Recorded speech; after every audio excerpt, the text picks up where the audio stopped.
Hi, everyone. Welcome back to another episode of the Let's Talk Yoga podcast. I hope you are doing well. This is part 2 of our 2-part series, a masterclass in the yamas and niyamas with Vikram Singh.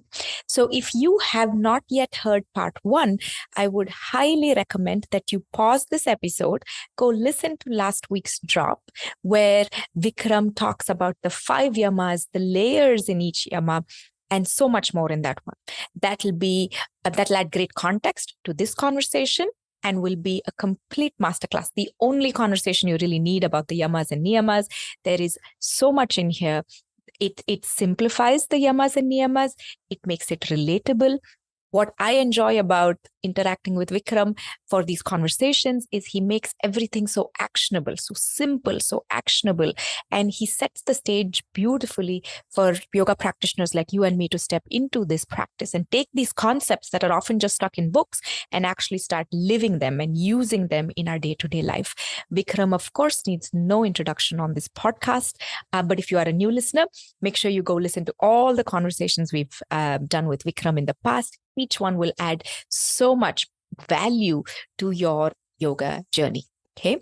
As always, I will link to everything from Vikram's bio to his courses, his Instagram handle, website, all of that at letstalk.yoga /listen.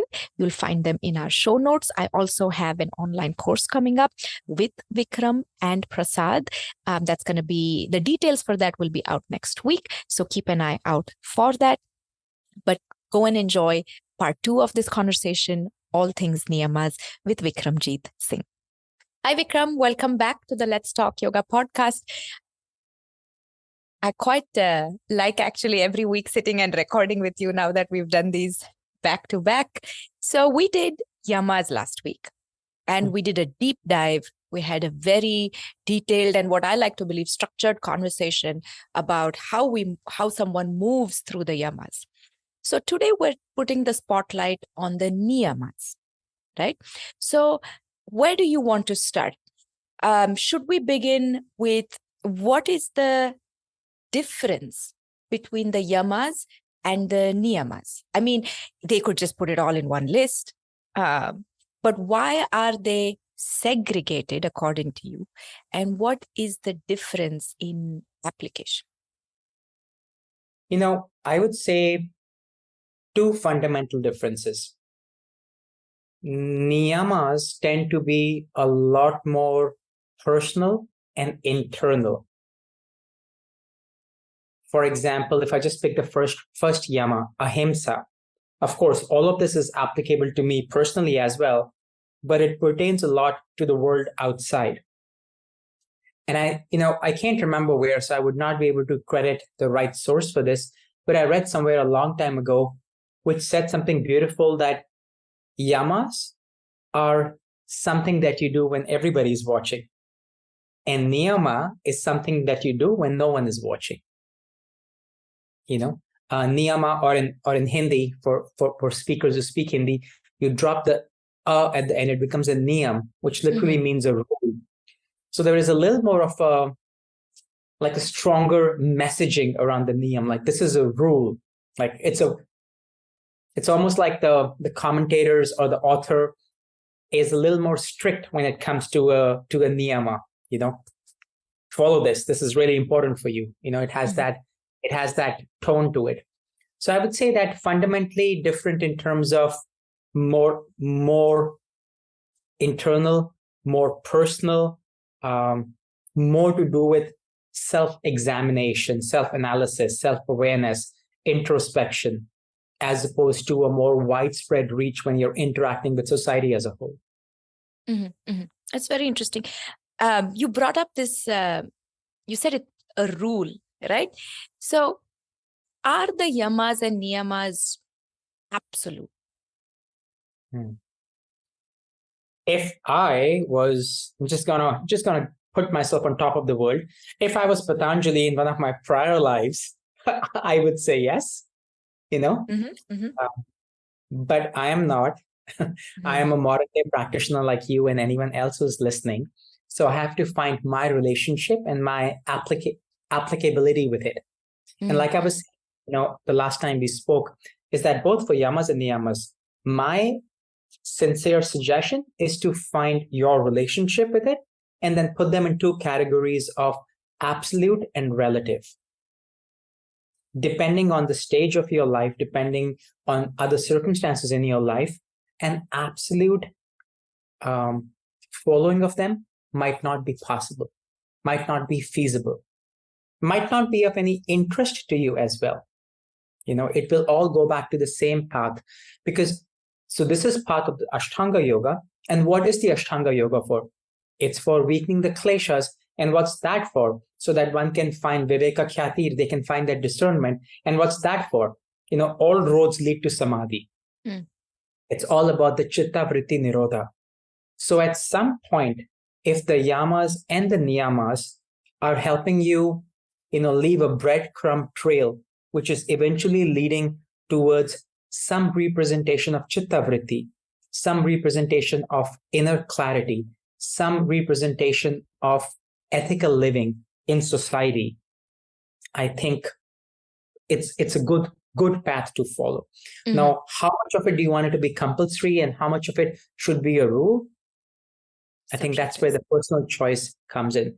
Study with a teacher, study from the scriptures, understand, and then build that relationship. I'm very big about building relationship with these concepts. Otherwise, they're just archaic things that live in a notebook or textbook or a scripture. And I was in yoga studies teacher training weekend, and we were going through the origins of yoga and building a timeline, and I'm staying away from asana for the first few weeks at least, because I want them to get the layout, because if I start asana, their head will go there. And the one thing we kept going back to, one of many things we kept going back to, is a lot of this was written for a yogi. And we have to realize that we are taking something that was written for renunciates and yogis and in a different time, and we are adapting it to our lives. And again, it goes back to how you said absolute relative, and explaining to them that you get to choose how deep you go. And I actually think that's the beauty of modern day practice. And also sometimes it's Achilles heel because we have so much freedom. But that's me on a tangent. So kicking off the niyamas, we have Saucha that sits right on top. Okay. So can we talk about the layers of Saucha and how this applies to a modern day yoga practitioner? I think, since you spoke about layers, and the commentators in the Yoga Sutra are all about the mirror analogy and the reflection. So just speaking very simply, the first evolute is buddhi, the intellect, and the ahamkara, and then manas, the mind. And what is reflected back to the buddhi is what it identifies itself with. It is also the highest seat of discernment. And when I think of a reflection, the first thing that comes to my mind is a mirror. So I think of Saucha as a mirror, and that mirror has two layers. One is a physical layer that you can see in an actual mirror, and the other is the internal layer, the layer that reflects the inner self, which sometimes we choose not to see, or sometimes we don't know what to look for, or sometimes we only specifically look for things that we are good at. I'm talking about the internal mirror. The external mirror is easy, especially in a very body-centric, asana-oriented world. We look in the mirror and we're like, okay, I need to do this. I need to do this. I've taught in studios for 95% of my teaching career, which has mirrors. It's a very interesting observation. I've practiced my first couple of years with mirrors. So it's very interesting, and there also, what is it that one sees? It's very interesting. I think I'll leave the listeners to kind of reflect, ponder, journal about that a little bit with this whole mirror analogy. But to go back to your question, so those are the layers when I think of Saucha. Saucha being a mirror, or Saucha being a lake of water. Water bodies are big examples too in the Yoga Sutra world. And it can be a clear, calm water where you can see yourself in the reflection, or it could be a water that's very muddy, is very stagnant, is not moving, and you cannot see anything when you look in the mirror. And the first thing that we always tend to do when we see the physical mirror is we form an opinion. Doesn't matter, good, bad, I can say judgment, whatever one comes to one's mind. And then we work towards either fueling it or working towards eliminating what we see, what we don't like. And it's very easy to get caught up and just keep looking at that physical mirror and never really take a peek inside. We always think of dusting, cleaning, saucha, right? Cleanliness as external. But I hate to say it, but most of the muck is inside. By default, if you're just a basic hygienic person, 1-2 showers a day. If you're a yoga practitioner, you definitely average 1-2 showers a day. Soap, shampoo, conditioner, the usual, brushing your teeth, tongue cleaning, mouth washing. We are very quick to maintain the external. And I think that we're very quick to maintain the external because you see it. And my opinion or the identity that I've created for myself has to reflect what the other one sees. So if I'd like to appear in a certain manner, my external appearance has to come in such a manner that it mirrors what I want you to think of me. Oh, here's this person. They must be this, this, and this. And that fits the image that I've created for myself. But you don't see what's inside. And if I also don't see what's inside, then, it doesn't really matter if you see or don't see. But if I just stay focused on the external mirror and don't spend some time on the inner landscape, that can tend to be problematic. So for me, this niyama, and it's on top of the list, has to do with cleanliness, has to do with clarity. Sattva is another word that comes to my mind. If you look at the actual sutra, it's very graphic. It's asking the practitioner to actually develop a distaste for one's body. And I'll go back to what he just said, because it was written for a yogi. The yogi needs to step away from sensual, physical, bodily gratification and literally think of the body as fluids and bones. And, some of the commentaries can be pretty graphic. But for us who are interacting in modern society, I, as a yoga teacher, cannot show up looking disheveled. Let's say if I was teaching in your class, and you'd be like, Vikram, and I'd be like, oh, So yes, I understand that we have to maintain an image, but finding that balance between maintaining that image, not letting it become your true identity, and also having some sort of a structure that helps you take a look inwards is a good balance in embodying Sacha. Mm-hmm. I like that you said, if there's the external mirror, and that is the easier one, but the internal one is really, it's challenging. And it reminds me of how when we did the yama episode, you spoke about how it's like the yamas are mirrors around you. So in modern day, it is extremely easy to have physical cleanliness, right? So, and you're talking about mental cleanliness, what we put into our minds, what we put into our bodies. And correct me if I'm wrong on that one. Sometimes I've heard, and I have used this myself, you're looking for purity through this cleanliness. Physical cleanliness is easier, but mental purity, like you said, sattva is the other word for it. So I think we don't pause enough when we step on our asana mat to see where our saucha layers are. For teachers, forget the students. I believe the teachers themselves don't see what state of mind they have stepped in. And are they fully in that moment? So I'm glad you brought up the physical mirror and the non-physical mirror, because that's a simple way to think about it and a very approachable way to go about it. So yeah, no, there's no question here. I was just that's adding great. on. Saucha is one that I also think is very practical to bring into your life. And it's very easy. Keeping your physical space clean and decluttered. They say, right? The external is sometimes a reflection of the internal. So from that perspective, simplify your life, declutter your life in all aspects. And it'll take you back to asteya and aparigraha. The less you steal and the less you hoard, the easier it's for you to declutter and simplify your life. I think I said it in one of your earlier episodes, Mary Kondo, if I'm saying her name correct, let it bring joy to your life. Literally, let it bring joy to your life. Finding sattvic reasons to have stuff in your life. They help.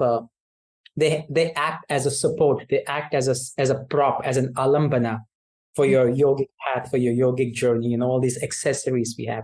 I know.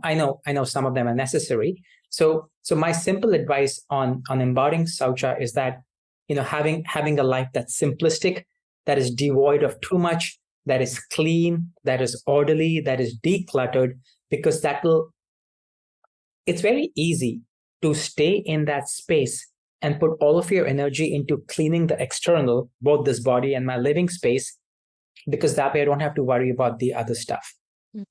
You almost have to drive yourself into boredom that your external body and your physical space are so clean that you have no option but to listen to that nagging voice and go inwards, as scary as that may sound. It reminds me of, again, a conversation I had this weekend in classes or in the training, where we were talking about modern day studios and yogashalas. And I was trying to get people to understand, it came as part of our appropriation segment. And I was asking them, what do you notice when you walk into a yoga studio? And the first thing someone said is all the merchandise. And that's when I took them back to what yogashala is like how, in my experience, where you would leave your footwear, outside, your belongings were in a different room. When you walked in, you just walked in as yourself. And in some ashrams and other schools, for the listeners, a shala in English would be a school. You have a uniform. So you shed all those labels and identities. And all that matters is you walking in for the practice. And there's no mirrors, no green juice bar, no showers, no spraying stuff on your face, no music, no deities. So it existed. We have kind of tried and put more stuff in to appeal to the senses a little more over the years. So it reminded me of that. So in my opinion, or in my humble understanding, Saucha leads to Santosha. Santosha is probably one of the hardest ones of them all. Okay, because I think of Santosha as contentment. I know Santosha can also be joy, happiness. It's not something that our programming has on default, right? And there's so much of FOMO in the modern yoga world, right? So how does one practice Santosha and also be like, how do you draw the line between just being content but also continuing to work on this part? Does that make sense? Yeah, it does. So many things to say. Okay. Let me start with the cliched one first, which everybody knows, is that contentment, unfortunately, is not attainable through anything that lies external of you. Not contentment in the form that would be unbroken and continuous. Because at some point, there is an even flux. There is actually a content. I'm just making up stuff. A contentment vritti nirodha till the next desire flares up again, and that's gone. And that's an unbroken cycle.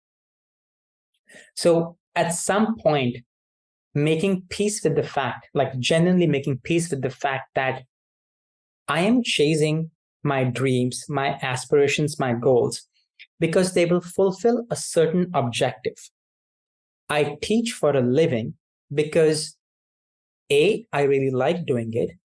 B, it helps me earn a livelihood. C, it fulfills this innate desire in me to do something meaningful in my life. But I don't equate it with me finding some sort of permanent state of bliss. Even this teaching cannot provide that. So making the distinction between your worldly responsibilities and obligations and not equating them with happiness, to speak even more simply. Because that happiness does not reside, that contentment, that joy does not reside in that tangible external object to you. It resides within you. And just like the rarest metal treasure that one has to really dig deep for, you have to work very hard to tap into it. It might be even, I don't play the lottery, I don't know what the odds are, but it would be even harder than winning whatever the hardest odds to winning a lottery are. So at some point, it's kind of linked to Saucha. I have to make peace with the fact that it's fine. I'm going to make 6 figures. I'm going to buy the house of my dreams, whatever you have on your checklist. But I'm doing that so that I can take care of my worldly responsibilities, however I see them, but it ends there. There is no equal to, because it doesn't equal to anything. Most times we say, when I have this, then I'll be happy. When I have this, then I'll be happy or content. So that's the one thing that I'll say on Santosha. The second thing I want to say is the biggest obstacle to Santosha is Vikalpa, imagination. So I'm living in the future because it hasn't happened. I don't have a lived experience of it. Or Smriti, memory. I'm living in the past. And oscillating between the two disrupts my sense of contentment. I am wishing that I have those things, that I have some sort of an imaginative perspective, that classic, where do you see yourself 10 years from today? There is nothing wrong in seeing yourself as a CEO if that's what you want to see yourself in 10 years from today. But that's all it would be. It would not be equal to anything. Maybe equal to money in the bank, social status, I don't know, an American Express Black Platinum card, whatever these things come with, right? But the other piece, unfortunately, is only fulfilled here. So at some point, I know a lot of people who do very well in life, and I can see they have achieved some sense of peace because at some point they stopped equating their 10th class marks, their 12th class marks, who they got married to, how many kids they had, all the pegs, all the check boxes. They stopped equating that with some sense of unbroken joy, unbroken happiness, I like how at the end you said unbroken joy. That's really, I think that's significant. It's we stick all these labels on us. And I was smiling because you said, in 10 years, 5 years from now, you're CEO. There's nothing wrong in seeing yourself as a CEO. I was like, oh, you're CEO of Wandering Mat. I'm CEO of Let's Talk Yoga. But I was thinking beyond that, we are our own CEOs, like our own bodies, the 5 bodies that we have and the koshas, and we forget that. And we chase this very far external thing, which has value. I'm not saying it does not have value. If we want to be functional human beings, we've got to be in that rat race a little bit. But it's what I call, are you looking for the internal markers of success versus the external markers, right? The external things like that promotion, the job, the 6-figure salary, that will get you to a certain point of security, stability, you provide for your family. But what after that, right? So I'm really glad you brought that up, this uninterrupted joy. So It is a fine line. It's to me, especially Santosha, right? You got to wake up every day and you got to reinvest in your Santosha battery. Some of it will be on default based on the work you've done. But you've, depending on what life throws at you, you got to invest a little more. And yoga has plenty of tools to get us there. So, go ahead. One more thing I wanted to say on Santosha, or 2 more things I want to say on Santosha is, I would recommend that at some point, one sits down and say that, what am I trying to fulfill? What am I really trying to do here? And the answer is like, I'm trying to put some money aside for my kids' college fund. Cool. So you have a tangible goal to work towards. I'm working towards living in a house where I feel comfortable and I can leave that house behind. That's part of my legacy. Cool. Awesome. So then it becomes, when you are very objective, when you don't say stuff like, I'd be so happy if I had that.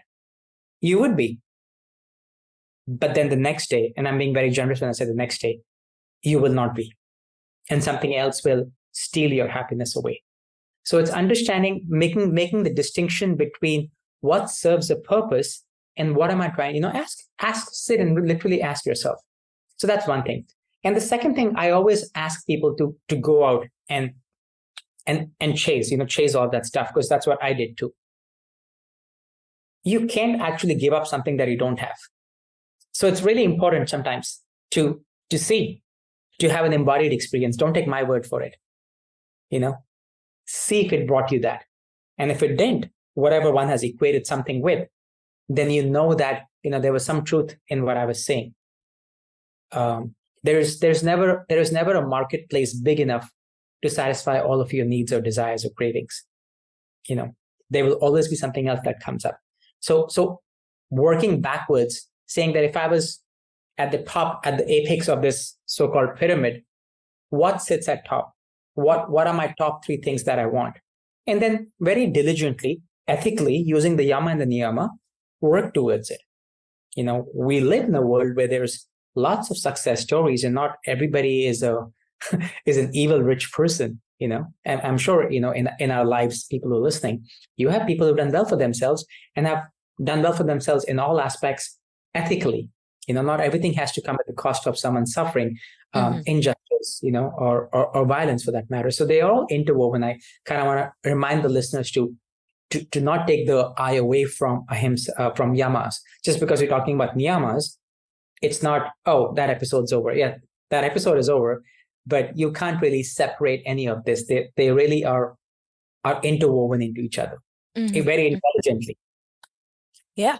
It's like, I call it the Patanjali algorithm. In so many ways. I feel like the sutras, they are some of the most complex algorithms you will find, and they will adapt and change, and they'll rearrange themselves based on what you need to learn in that moment and understand. So I feel like Saucha and we were talking about combos and bundles in the yamas episode last week. I feel like Saucha, Santosha, they are 2 sides of the same coin in the niyamas, right? And on that note, I feel like the other 3, Tapas, Swadhyaya, Ishwara, Pranidhana, they come together. So at least in my naive understanding. So should we Not talk? naive at all. Not naive at all. That's Sutra 2.1. Yeah. Together called Kriya Yoga. So right. So should we discuss Kriya Yoga and all these 3 niyamas together? Or would you like to break them apart? Because I've met practitioners who've studied yoga for a decent amount of time who don't understand what tapas really is. And okay, it's easy to look and say this is what tapas looked like for a yogi. But what does tapas look like for you and me? Right? What does tapas even mean? Do you want to start there? Yeah, let's do that. So sometimes I'm a big fan, with the sutras, they can be very cryptic. That's the reason why we have such wise, enlightened souls who have left behind their legacy in terms of their translations, their commentaries, right? So if I look at the literal definition, it says that, from austerity, from tapas, on account of removal of the impurities, the perfection of the senses, the perfection of the body, that's what comes as a result of it. So one doesn't really need to go any further than that. It is saying that by performing austerity, you are looking to remove impurities from the body and the senses. It's, again, if you ask me, we can draw a line here to Saucha as well. It's the removal of impurities. Now, what is that impurity? We can spend hours unpacking what those impurities are, but impurities from your senses and impurities from your body. And it requires discipline. It will require commitment. There is no shortcut. There is no weekend workshop. the sutra that comes to my mind is the first chapter, 12th sutra, right? Long time, uninterrupted, done with reverence. So that's the key to tapas. Mm-hmm. The only difference is at the time that this is written, asceticism is at its peak, and tapas there is of a severe nature, to say it simply. And I believe it's I think in Mr. Iyengar's commentary, he goes on to say that do not let the austerity of your practice. He's speaking holistically about practice, yoga practice, not just asana, disrupt the calmness, the peace in your mind. So as a modern day practitioner, I also want to give this caveat that when you think of tapas and you think of heat, austerity, fire, discipline, it cannot come at the expense of disrupting the peace in your mind, which means not getting fixated on a pose, on some feat you want to achieve, and wanting it at no means, at all costs. Then you're kind of violating everything else that we've already spoken about. So I want to say a few key things about tapas is that it's discipline, it's commitment, it's austerity, and the result of that is not the perfect handstand. It's not being able to memorize the sutras and say them flawlessly. Great. If you want to do those things, please follow them. It's to remove the impurities in your senses, in your body, that stop you from making progress on this path. And to do it every day, to do it in every moment, to do it subconsciously on autopilot and not just on your yoga mat per se. Mm-hmm, mm-hmm. That's very, very clear.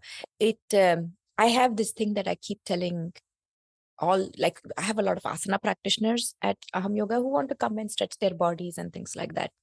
And then we have this small group that wants to study a little more, right? And I keep trying to explain to people how to measure success in yoga for the normal studio going 1 hour, 2 hours a week practitioner. And I keep telling them, look for 3 things. Is your sense of clarity going up, even briefly, in moments, in pockets? Are you feeling like your compassion radar is going up a little more? And you can extend that to other qualities that matter to you. And then, is your contentment going up? So the 3 C's, right? Clarity, compassion, contentment. If these are going up, sometimes they'll go down, then they go up. But over time, are they slowly more than before you started yoga? Then your practice is working for you, right? If you've done yoga for years and there's no clarity, there's no compassion, there's no contentment, something's off. You're not doing yoga, or you're not doing it the right way, the right teacher, things like that. So I hear you saying something very similar. So have we at some level misunderstood what study of the self is, right? And I'm jumping to Swadhyaya here because you and I know Swadhyaya, again, correct me if I'm wrong, has a certain approach. In yoga, when they say Swadhyaya, they're telling you what Swadhyaya is. We have decided to look the other way as modern day yoga practitioners and made it very love and light type of an approach. But there is a methodology to Swadhyaya, isn't there? Yes. So a feature of being a modern day practitioner is that we have to find relevance, correct? I'm just going to say, to speak simply, back in the day, studying the scriptures in order to have a roadmap to finding one's own self, capital S self, is what those scriptures were geared towards. It wasn't like a beach read. It wasn't like a summer romance novel. It wasn't like the top 10 book. People read that with the intent to find liberation, mukti, nirvana, moksha, to find who am I, the big questions in life. At some point of time, as a modern day practitioner, I'm not even sure if someone is reading the scripture directly. They might be reading some sort of a translation that could trace its origins back to a scripture. Let's just stick with the Yoga Sutra since we're doing the Niyama, and find some relevance there. But the end objective of that book that they're reading might not be this essential discovery. So at some point, I want to say that it's not self-study to stop at, why do I get angry? What are my triggers? What's my personality? You have to scratch the surface and go deeper. I'd given that example of a pyramid. At the top of this pyramid is that question, who am I? Who is this self? Who is the Sakshi? Who is this witness? What is consciousness? What is the nature of consciousness? To stop much short of that and get stuck in these like archetypes and personalities and, the trendy stuff would be a huge disservice if you called it Swadhyaya. You can explore and call it whatever you want to, but to think that you're practicing Swadhyaya and stop there would be scratching the surface. Like I said, it would be finding ahimsa in just dietary or lifestyle conditions. Mm-hmm. Mm-hmm. So that's what I say about Swadhyaya. Yeah. Yeah. No, it's. I think it's something that is overlooked very often, because the study of the self with the small s versus the study of the self with the capital S, right, they're two different things altogether. And you can know yourself, or you could really know yourself. And I feel like Swadhyaya is because how many modern day practitioners, actually probably the ones you interact with, are interested in reading the scriptures and understanding it.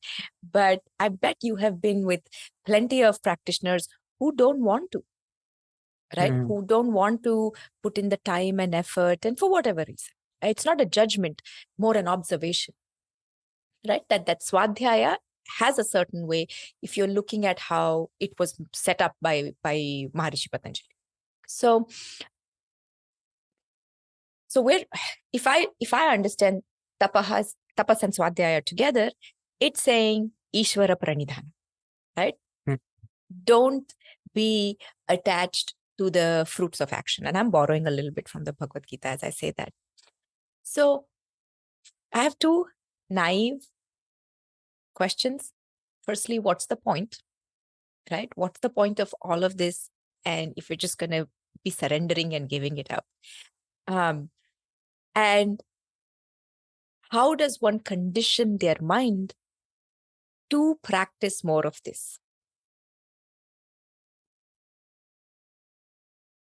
I'm glad I'm the one asking questions, Vikram. You're the one answering that.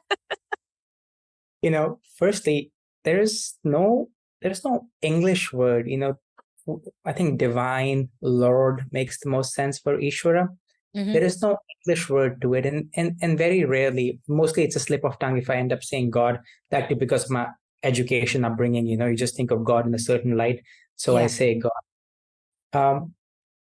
From the perspective of Yoga Sutra, I'll give two perspectives, one from Yoga Sutra and something that's my relationship with it. From the perspective of the Yoga Sutra, it's a very clear manual. There is not ambiguity in that. It's very functional. It's asking you to do Ishvara Pranidhana. It's asking you to surrender to divinity, and it's telling you why. It's telling you why and saying that you and I are enmeshed in this false identification. We are governed by the laws of karma. We are governed with the concept of time. We are bound in this cycle. Ishvara sits at the top and is a special person to whom these rules don't apply. And it gives the pranava of Om, and then it stops. It's very practical. A practitioner might say that I need something a little more tangible. Even then, let's say, for example, and it said, your pranava, your focus of attention to visualize this special person is Om. As a modern day practitioner, sorry, let me finish that first, the first piece. And then it says there from a niyama perspective, doesn't say that for any other niyama or yama, that with this, you can attain samadhi. Now, that's a big claim. The entire book is about samadhi. Vyasa says in his Bhashya, Yogaha Samadhi. It doesn't say Yogaha Union, Yogaha Yog, Yogaha whatever. It doesn't even say Yogaha Kaivalya. Bhashya says Yogaha Samadhi. Yoga equals Samadhi. Samadhi is concentration. So we are being told that this person has enough power to expedite your process, your progress. It's the best prop you can ask for. Now those are the stakes, do this, you will get this. And why this person? Because this person is different than you and I, very different. As a modern day perspective, and this is something that I oftentimes get a lot of resistance, with students that I've worked with, mostly conditioned in the West, this very clear black and white idea of what is God. In the best way possible, whether you believe in the concept of divinity or you don't, it doesn't make a difference. It actually does not make a difference. If you are able to reduce the suffering in your life and you can find stillness, clarity, and peace in your mind, that's what this niyama is offering you. And it's offering you those qualities with an object. So if you're able to find it elsewhere, then don't worry about the struggle. Don't worry about succumbing to it. Don't worry about these clashes that come up, because your head goes to God and religion, and then you're like, surrender. That by itself is like a bad word in modern terminology. Freedom of rights. I got to stand for whatever I want. What do you mean surrender? I don't surrender to anybody. All that stuff is good. So this niyama is only applicable to you if you have the presence of divinity in your life. If you believe in the concept of divinity, if you believe in the concept of grace, if you believe that there is something out there, X-Files, if there's something out there. One of my favorite shows growing up. I know, right? If there's something out there that's bigger than you, more powerful than you, and that thing can help you, then you're welcome to surrender to it and build a relationship to it. Mm-hmm. But if not, don't give up this practice. Do not disbelieve in the yamas and the niyamas. Yeah. That's okay. Mm-hmm. I mean, I hate to sound very transactional. Ishwara does not need you. Ishwara does not need us. In a very, sometimes you also think of this as a transactional relationship. I will do this and you will give me this. It doesn't quite work like that. There's nothing that you and I or anyone else could give to Ishwara. Ishwara is all-encompassing. Ishwara is not needing anything we have to offer. It's the other way. If we are able to find that relationship and build that connection, Ishwara has lots to give to us. But it's a personal choice. So keep in mind that the niyamas and this whole path, eventually, like I said earlier, is to help you reduce the afflictions, the kleshas, to help you find clarity in your mind, to reduce the vrittis, to have less samskaras, and eventually grant you mukti. Mm-hmm. So if your practice is bringing that to you, if you are able to check these boxes, like you said, advanced practice, clarity of mind, peace, change in behavior, internal transformation, don't worry about it. This is my perspective. The Yoga Sutra is saying that you want samadhi, there is nothing better. Yeah. grab it while you can, surrender while you can. Actually, grab it while you can. My perspective as to a modern day practitioner is that if it brings up conflict and you don't have the time, you don't have the bandwidth, you're not interested in exploring that relationship, then see if your current practice is bringing you all those things, because this is not promising you some wonderland, some miracle. It's telling you very categorically why this person is special, how can they be concentrated upon, and what's the benefits of doing that. Mm-hmm. It's no different than someone else. If you tell me, hey Vikram, I found this thing, it's really good, it can help you go deeper in your back bends. I'm like, okay, I'll give it a try. I've been having some problem with my lumbar spine. This could be a good thing. I tried, it doesn't work. I'm like, okay, cool, it wasn't for me. Yeah. So here also, you could be absolute, you could be relative. It exists. The scriptures tell us it exists. Practitioners who have lived before us and attained these states tell us that this exists. I personally, in my own life, I can tell you it exists, but it has to be relevant to you. This is not some sort of a subservient command. That's why I don't never use God. There is no heaven or hell here. Nowhere in the Yoga Sutra does it say that not doing Ishwara Pranidhana will put you in hell or in Patal Lok or whatever you want to say. Nowhere. Yeah. So that's why I remind everybody, don't look at it as a in or out. In if you want to be in, out if you want to be out. In, they say it can give you, or Patanjali says it can give you samadhi. Out, your perspective. Yeah, then you figure it out. There is no what if. There is no bad student, bad yoga practitioner. No judgment like that. You can leave at any point. I always tell people, you can leave at any point. That's the closest this text comes to, I don't know, having some sort of a, I think outside of Om, I can't really think of anything else that would inherently tie it with some sort of a religion, broadly speaking, and that also, it's a modern construct. Om goes all the way back to the Rig Veda. So that's why I tell everybody, when speaking about the sutras, that it is written for a practitioner who's interested in reaching what this book promises, what the scripture promises. There's lots of options, guide map, roadmap on the way. It's very universal. Yeah. I was thinking of two things. One, on a lighter note, I try to explain to people how the word God in India is used very freely, and there's God everywhere, whether you believe it or not. It's very hard for me to explain and draw that picture to a lot of the Western practitioners, because them it's very, like you said, black and white. So I was laughing in my head for that, but that's not going to add any value to the listeners at this point. But you said how surrendering. I think surrender is a beautiful thing. It just makes you lighter. And we always think of not surrendering when, not always, but oftentimes not surrendering when something is good. If something is not good, we want to give it away, right? So why don't we use that approach? You surrender the good stuff. You also let go, surrender the things that don't serve you. We don't often think of surrendering the things that, we only think of, I don't want to surrender this because it's good for me, it's working for me. Surrender both sides. We don't talk of the other side often, right? Surrender your pain, surrender your confusion, like surrender so much of the other. So there is balance. We only think of surrendering success, for lack of a better word. There's no question there. It was just a thought that came up in our mind. It's like you're born with nothing, and then you leave with nothing other than your, people are not watching the ones who don't watch the video won't see me pointing to the self. So I'm glad you brought that up.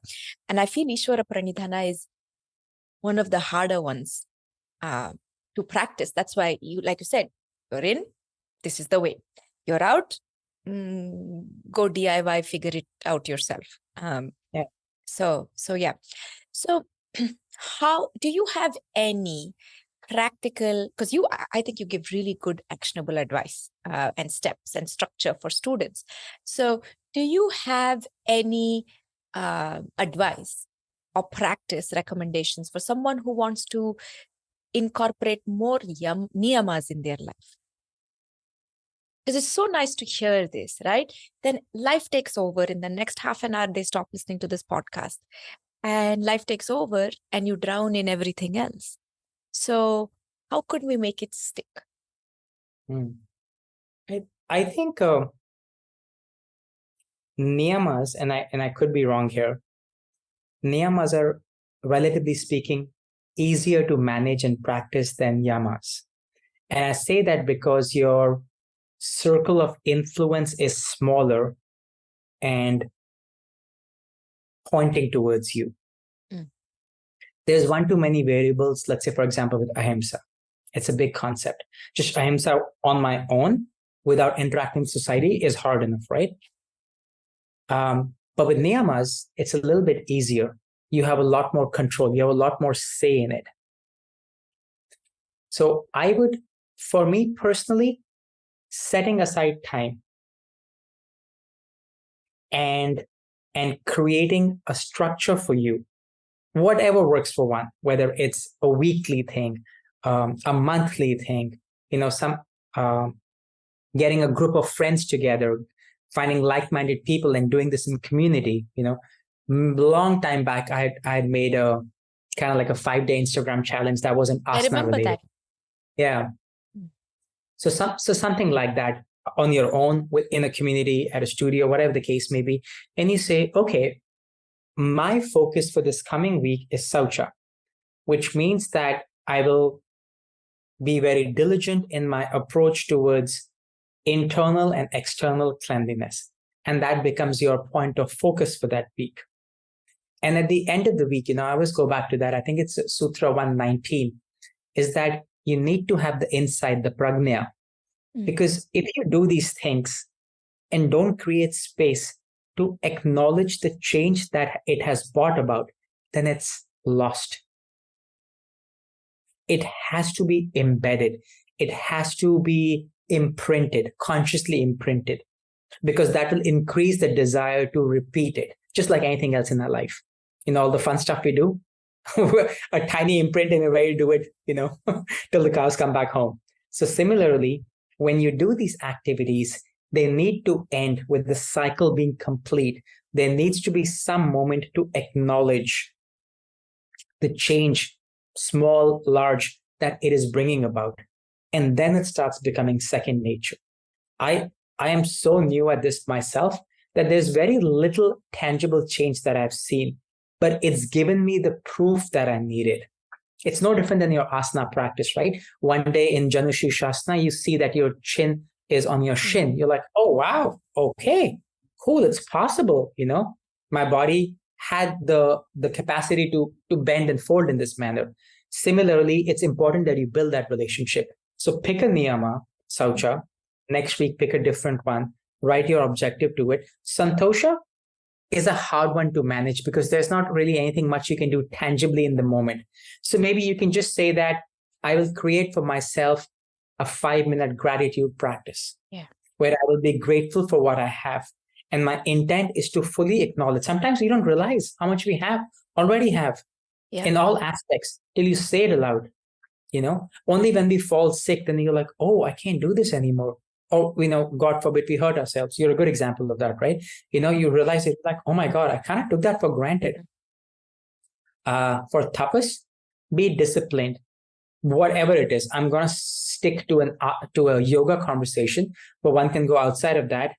For this week, I shall do a 5-minute sit every day, twice a day. For this week, I will practice Nadi Shodhana in the morning and before I go to sleep without fail. Easy ones. Don't set yourself up for failure. Swadhyaya.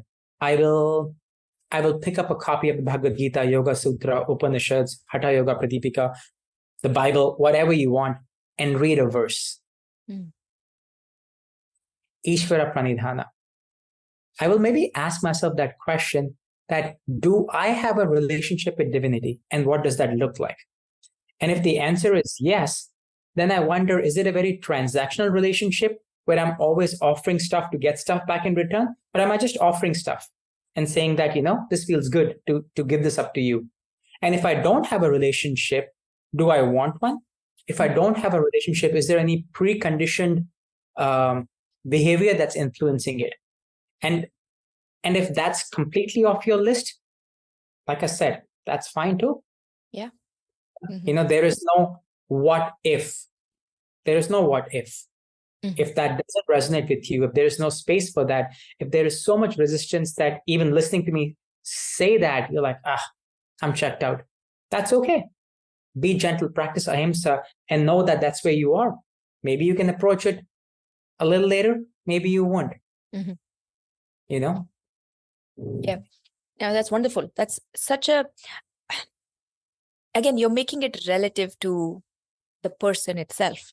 And when I hear you go through those suggestions, they're all so doable, and to me, because these are lofty concepts, right? And we are not renunciates. So I'm glad. I hope people hear how simple it is, right? And you can literally take one a week, one a month. You choose that timeline, and sit with it. You keep saying, it's not transactional. It's not transactional. Like you have dad jokes. I have these sad one-liners. I keep telling my students, it's not supposed to be transactional. It's supposed to be transformational. And Yes, if it beautiful. feels transactional, then something is still missing. We're still doing the work. Over time, it needs to feel transformational. And what are you transforming? That is for you to know. It's not to broadcast to the world in many ways. And so it's that line of, it's been in my head since every time you say transactional, I'm like, yes, it's supposed to be transformational. I love that. That needs to be a tagline. That needs to be a bumper sticker. I'm serious. I knew you would say that. Put it on a shirt somewhere and walk around. Yeah. No, at a studio, when someone is, doing well and you feel like you need to give them some sort of an external validation, you should give them a shirt or a bumper sticker that says that, that's beautiful. Yeah. So that's what it reminded me of. Yeah. Anything else you want to put in? Because I think we've done a good comprehensive run through of the yamas and niyamas. And I would encourage the listeners to listen to it and make it actionable, right? Yeah. But anything else you want to add before we wrap this up? I think kind of something I've said before, and I say in all conversations yoga related, is that make it relevant to you, make it possible for you. Don't set yourself up for failure. Make it possible for you. And the last thing is, I keep saying that, right? Because I'm aware of that, or rather, thanks to yoga, I've become aware of that. Is that at some point, all of these conversations, if you were to ask me that prophetic, pragmatic question, what's the point of all of this? The point of all of this is to reduce the suffering in your life and find peace. Shanti is a big component of this. And it's Shanti everywhere. It's kind of like Saucha. It's not just in your room that it's clean. The mind is clean too. It's not just that your house feels quieter or your physical surrounding feels quieter. You internally feel quieter as well. And by virtue, there's less suffering. I think they kind of go hand in hand. So yeah, like that's the point of all of this. If you were to ask me, great, sold. Okay, awesome. You make some great points. Now give me 2 reasons why I should do this. Those are my 2 reasons. Reduce the suffering in your life, and find clarity and find peace. Mm-hmm. Wonderful. So valuable. All the work you do on your own, on your Instagram handle.